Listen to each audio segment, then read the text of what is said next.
بخاری مسلم میں حدیث ہے، تم میں سے کوئی شخص اس وقت تک مؤمن ہی نہیں ہو سکتا جب تک کہ میں اسے اس کے ماں باپ اولاد سب لوگوں سے بڑھ کر عزیز نہ ہو جاؤں۔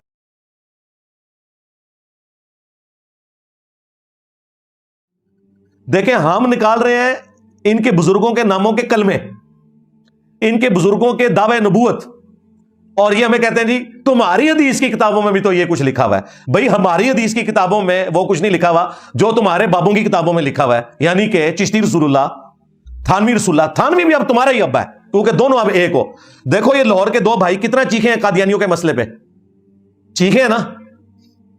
میں نے بھی مقدمہ بیان کیا ہے، لیکن میں نے پھر صرف قادیانی دجال تک نہیں رکھا مقدمے کو، میں نے بتایا کہ قادیانی دجال کو گراؤنڈز ان کے ان صوفیوں نے پرووائڈ کیے جن کی کتابوں میں یہ کچھ لکھا ہوا ہے، لیکن اس کی جرت نہیں ہے کہ وہ ان کے بزرگوں کا ذکر کرے۔ کیوں؟ کل کو انہوں نے ٹی وی چینلز کے اوپر اکٹھے بیٹھنا ہے، ایک ایک رمضان نشریات کا یہ 5-5 10-10 لاکھ روپے لیتے ہیں، وہ پھر آپس میں اگر اس طریقے سے اختلافات شروع ہو جائے پھر یہ اکٹھے بیٹھ نہیں سکتے نا ایک ٹیبل کے اوپر، تو جرت نہیں کر رہے۔ لہذا یہ چشتی رسول اللہ، تھانوی رسول اللہ، شبلی رسول اللہ یہ وابیوں کے کھاتے میں بھی ہے، کیونکہ یہ گونگے شیطان بنے ہوئے ہیں صرف یہ بتانے کے لیے کہ بھائی ہم انجینئر کے ساتھ نہیں کھڑے ہوں گے، ہم آپ کے ساتھ کھڑے ہیں کہ اگرچہ ہم ان چیزوں کو غلط بھی سمجھتے ہوں تب بھی ہم غلط کہیں گے نہیں۔ خیر یہ ٹاپک اس طرف چلا گیا، تو میں آپ کو بتا رہا ہوں کہ یہ اپنے بزرگوں کے دفاع کی خاطر کہتے ہیں تمہاری حدیث کی کتابوں میں بھی یہ کچھ لکھا ہوا ہے۔ یہ ثابت ہو گیا، وہ جیسے نشے میں کبھی کسی پولیٹیشین یا جرنیل کے منہ سے کوئی بات نکل جاتی ہے نا، بس یہ بھی وہ بیٹھے ہوئے تھے نشے میں نکل گیا، اور حقیقت یہی ہے کہ حدیث کی کتابوں کو ہمارے کھاتے میں ڈالتے ہیں اور بابوں کو اپنے کھاتے میں۔ تو انو ہی مبارک نے جتنے انہوں نے جانا نا تسی بھی ہوتے ہی جاؤ، تمہارا اشر بھی وہی ہو جو ان کے ساتھ ہونا ہے۔ تو یہ ان کا جو ایک بہانہ تھا نا کہ جی وہ حدیث کی کتابوں میں بھی ہے، یہ یعنی جب پھنستے ہیں نا پھر اس قسم کی بات کرتے ہیں، ورنہ یہی کہیں گے الحاقی باتیں ہیں تو پرنٹ کیوں کر رہے ہو؟ وہ بھی میں نے ان کو جواب دے دیا کہ جی حدیثیں کیوں پرنٹ ہو رہی ہیں، ہوں میں جو تمہیں جواب دیتا ہے نا لو سامو پھر کہ حدیث میں کہیں تھانوی رسول اللہ، چشتی رسول اللہ، شبلی رسول اللہ کوئی نہیں موجود۔ پرنٹنگ والا اعتراض ان کا ختم ہوا۔ دوسرا ان کے پاس دفاع ہے، وہ کہتے ہیں جامع ترمذی میں مرفوعاً یہ حدیث ہے اور صحیح بخاری میں مولا علی کا قول موجود ہے تعلیقاً، 3 لوگوں سے اللہ تعالیٰ نے قلم کو اٹھا لیا ہے۔ نمبر 1 مجنون جب تک کہ وہ صحت یاب نہ ہو جائے، نمبر 2 سویا ہوا شخص جب تک کہ بیدار نہ ہو جائے، اور نمبر 3 نابالغ بچہ جب تک کہ جوان نہ ہو جائے، ان سے قلم اٹھا ہوا ہے۔ تو سیدنا عمر نے جو اس پاگل مجنون کے اوپر، یعنی آج کل کا کلندر مجذوب، اس کے اوپر جو ہاتھ جاری کی ہوئی تھی وہ اٹھا لی۔ تو کہتے ہیں یہ اس بات کا ثبوت ہے کہ ہمارے صوفیاء بھی اللہ کی محبت میں چونکہ پاگل ہو چکے ہوتے ہیں، مجنون ہو چکے ہوتے ہیں، مجذوب ہو چکے ہوتے ہیں، کلندر ہو چکے ہوتے ہیں، لہٰذا ان سے شریعت کا قلم اٹھ گیا۔ بالکل ہم آپ کے ساتھ ہیں۔ پھر بزرگوں کو بزرگ نہیں نا پاگل ڈکلیئر کرو نا، بزرگ کتوں ہو گئے وہ پاگل کا، وہ نہیں، وہ اللہ کی محبت میں، اللہ کی محبت نہیں جناب، یہ تو رسول اللہ کی شان میں انہوں نے گستاخیاں کی ہوئی ہیں جو میں نے ہائی لائٹ کی ہیں۔ آج پھر تمہارا زخم چھینوں گا میں۔ تمہارے پاس آخری بہانہ تھا کہ صوفیاء کی باتیں اللہ کے بارے میں ہیں، وہ شطحیات میں آئیں گی، بونگیوں میں، شطحیات بونگیاں، لیکن تم نے ہمیں سکھایا تھا با خدا دیوانہ باش، با محمد ہوشیار صلی اللہ علیہ وآلہ وسلم۔ دیوانگی اللہ کے لیے ہوگی، رسول اللہ کے لیے کی تو فارغ ہو جاؤ گے۔ تو تمہارے سارے یہ بزرگ جو ہیں یہ رسول اللہ کے اوپر بھونک کے گئے ہیں۔ تو ہمارے خادم رضوی صاحب بھی کہتے ہیں انہوں ہلکا نہ جانو، جیڑا پونکتا جائے وہ نبی ہوتے پونکتا جائے۔ تو میں کہا بابا جی یہ تہاڈے ہی بزرگ جے سارے جیڑے پونک کے گئے جے۔